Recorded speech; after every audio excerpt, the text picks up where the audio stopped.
Everything just changed for the Los Angeles Lakers as we have multiple shocking Lakers updates ahead of tonight's game, but we also have some groundbreaking news as it pertains to one of the Lakers' rivals that has huge implications going forward for the Lakers themselves. I'll break that down in this episode and discuss what it means going forward as this has the entire NBA shook. But before we get into it, if you're part of the percentage who aren't subscribed to the channel, this is the place to be for daily Lakers content. Your guys' support has been unbelievable. If you want to help us towards our big goal of 20,000 subscribers, make sure to hit the subscribe button. Ladies and gentlemen, there's a lot to go over today. There's surprising injury updates for the Lakers ahead of tonight's game.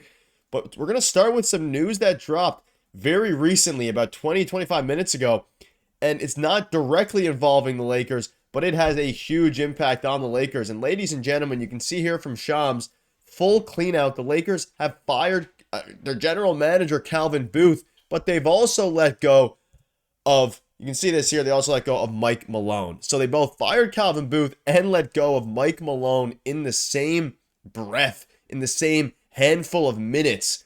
They both were let go. Now, obviously, Mike Malone is the big deal here, him being gone, but also the fact that they let go of Calvin Booth as well is absolutely absurd. And you can see this tweet here. The Nuggets fire Mike Malone. The Grizzlies fire Taylor Jenkins. The Thunder are frauds. The Rockets are too inexperienced. The Clippers rely on old Kawhi. Obviously, this is a bit of a joke, but the first, little bit there is correct. The fact that the Nuggets fired Mike Malone is not only insane and it's absurd, but it kind of signifies a very vast change in the Western Conference for both, not just this postseason, but going forward as well. And obviously they had their assistant coach now take over as their head coach. But even as it pertains to this upcoming playoff run, the Nuggets are one of the biggest direct impacts on, and big walls in the way of the Los Angeles Lakers making the finals and winning the, of course, finals in order to get there, is the Denver Nuggets. They have arguably the best player in the world in Nikola Jokic, and they are going to be, like they won the championship in 2023, they're still going to be a very difficult team, but the fact that the Nuggets completely cleared house is absolutely insane. And then following the Mike Malone firing, you can see this here also, again, the fact that they fired Calvin Booth is wild as well, because that's obviously their GM. They did a full clear out just days before the playoffs, which is something that I would say we haven't seen in a very long time, but we did. We saw it with, at least just from the coaching perspective, of Taylor Jenkins just last week. What is going on in the Western Conference? That's the biggest question mark, and this is huge for the Los Angeles Lakers. Now, the reason that it has such a big impact, like I just mentioned, obviously the Nuggets are a very good team. They're going to still be an extremely difficult out as it pertains to, the Lakers beating them.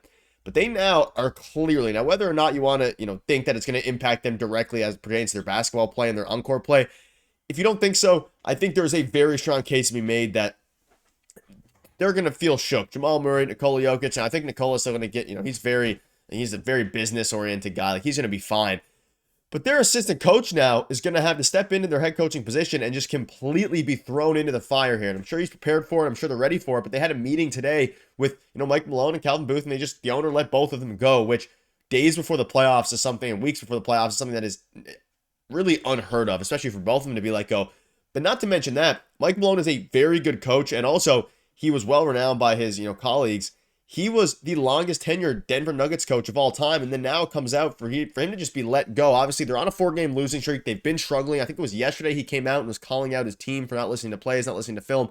So clearly there was stuff going on behind the scenes, but I thought they were going to at least let him play it out until the end of the playoffs, see how they go in the playoffs, let him play it out. Mike Malone has won a championship before. It's not like you're firing a guy who hadn't won a championship in the past. It is absolutely absurd, and it's good for the Lakers. All these teams are starting to become in shambles, whether that's the Memphis Grizzlies, whether that's now the Denver Nuggets. Obviously, they still have, a few other teams in their way, but it's a good sign nonetheless for these other teams to be in shambles. As we now are going to obviously be pivoting towards JJ Redick being a very solid first-year coach here, probably going to hit 50 wins in his first year. So let me know down below what your thoughts are on this. Everything changed for the Lakers now, but also not just the Lakers, the entire landscape of the NBA, the entire landscape of how owners are treating and GMs are treating their coaches as it pertains to either a lack of success or just being ready and quick to pull the trigger, even though it's hard to say a lack of success for Mike Malone, even though he struggled last year and struggled this year a little bit as well. Not that he struggled last year, but they didn't win the championship. And then in 2023, they won a championship. So crazy time we live in. Let me know down below what your thoughts are on this. And I'm sure if you're a Nuggets fan in here, let me know down below what your thoughts are. It's a little bit of a crazy time. But pivoting a little bit, the Lakers play a rival tonight in the Oklahoma City Thunder. They're trying to hold on to that 3 seed. As of now, they're very likely to hold on to that 3 seed. But let's dive into the injury report. And this is a very surprising one. You can see this here. Doncic, Dorian Finney-Smith, LeBron James, and Austin Reaves, as well as Gabe Vincent, Bronny James as well, are all questionable for tonight's game, and Rui Hachimura has been ruled out. So this one is extremely interesting because heading into tonight's game, I thought this was going to be a type of injury report that the Thunder would have, resting some of their guys, but it's the Lakers who seemingly are going to be resting a lot of their players in tonight's matchup, and it does make some sense when you think about it, but also for a team that seemingly has the 3 seed locked up, the 3 seed is not necessarily a given at this point, and it's very, very interesting. And, people also regarding the Mike Malone thing quickly, you can see how, people are saying JJ Redick got Mike Malone fired. Obviously, that's not the case, but a bunch of trolls are going around, so I just wanted to bring that up. But as you look at the standings now, the Lakers are obviously, they don't have the 3 seed locked up by any means, but they're a game and a half ahead of the aforementioned Denver Nuggets. And you'll kind of hear from East Talk Franco. Lakers injury report for tonight versus OKC. Resting key rotation guys before tomorrow's game in Dallas seems logical, especially after a big win versus OKC on Sunday and the packed schedule. Tomorrow in Dallas will be the Lakers' 5th game in 7 days. Of course, this is the first night of a back-to-back, and they're going to choose most likely to rest a lot of their players in tonight's game against the Thunder before they play, of course, the Dallas Mavericks. And it's going to be interesting to see what the Thunder actually do with their lineup as well, because they don't have a ton to play for. They do as it pertains to getting home court advantage in the finals throughout the entire year if they finish first with the best record in the NBA, and if they go down, against the Cavs for whatever reason in the playoffs, in the finals. But as it pertains to the 3 seed, again, a game and a half up. You have the Denver Nuggets behind you, the Clippers, who have been on an absolute heater lately. The play-in spot is still only 2 games. The Lakers 2 games ahead, but with the limited amount of games they have left, only 4 games left, they should be fine for the to not be in the play-in.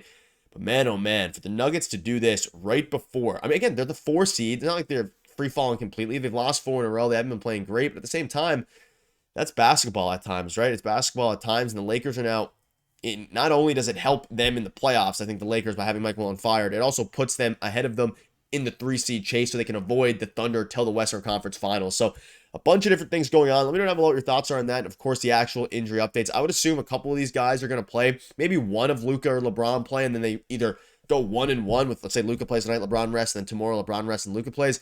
Whatever way they go about it, they could do that, or they could just rest a bunch of guys the first time of back-to-back, be fully healthy for tomorrow's game. But regardless, it's going to be something to keep an eye out on, especially as you are in an interesting spot. And as it pertains to Lakers here, you can see this here in history. It feels like the momentum flipped in the season after the Wolves loss. You can see this here. The Nuggets were 37-20 when the Lakers went to Denver and beat them fully healthy. Since the time, the Nuggets are 10-12. I know the real turning point of the season has Nuggets fans sick. This didn't start 4 games ago, and this are.